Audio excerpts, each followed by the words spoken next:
Ƙungiyar ƙwallon ƙafa ta Manchester United ta ɗauki ɗan wasan ƙungiyar ƙwallon ƙafa ta Leeds, wato ɗan wasa Dogo. Wannan ɗan wasa ɗan asalin ƙasar Denmark ne, kuma ɗan wasa ne da yake buga wurare a filin wasa sun fa guda 5 wuraren da yake buga.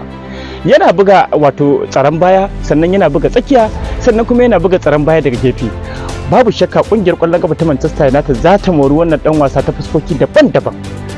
Bayan haka, ƙungiyar ƙwallon ƙafa ta Manchester United ta sallamar da ɗan wasa Alejandro Garnacho.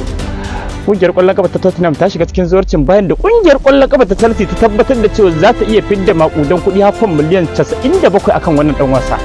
Ko ya kuke gani? A hannu guda, ɗan wasa Marcus Rashford yana cikin ƙalubale bayan da sabon mai horaswa Ruben Amorim na ƙungiyar ƙwallon ƙafa ta Manchester United ya bashi damammaki masu faɗi, amma wannan ɗan wasa ya kasa. A don haka Ruben Amorim din ya amince da cewa wannan dan wasa ya kamata Manchester United ta sallame shi, domin kuwa ya ba da damar a ɗauki wasu. To a yanzu haka kungiyoyi biyu ne ke zawarcin wannan dan wasa. Akwai kungiyar ƙwallon kafa ta Barcelona domin ta ci gaba da matsakaimi, sai dai a hannu guda a safiyar yau kungiyar ƙwallon kafa ta Aston Villa ta bullo bakatatan ta kuma tabbatar da cewa ita ba za ta karɓa ran wannan dan wasa a cikin wannan kungiya.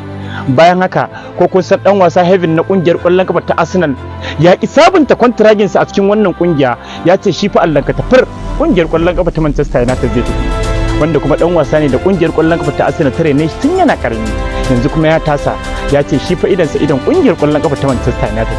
Akwai wato kasuwancin yan tamola da aka bude a wannan kaka daban-daban, musamman a yau Asabar zuwa Lahadi, domin ranar Litinin za a kulle. Ku biyo mu domin jin irin labarai masu ɗumi wanda za mu zo muku da su. Ku dai ci gaba da kasancewa da mu a cikin tashar mu ta Kanawa Network domin jin zafafan labarai.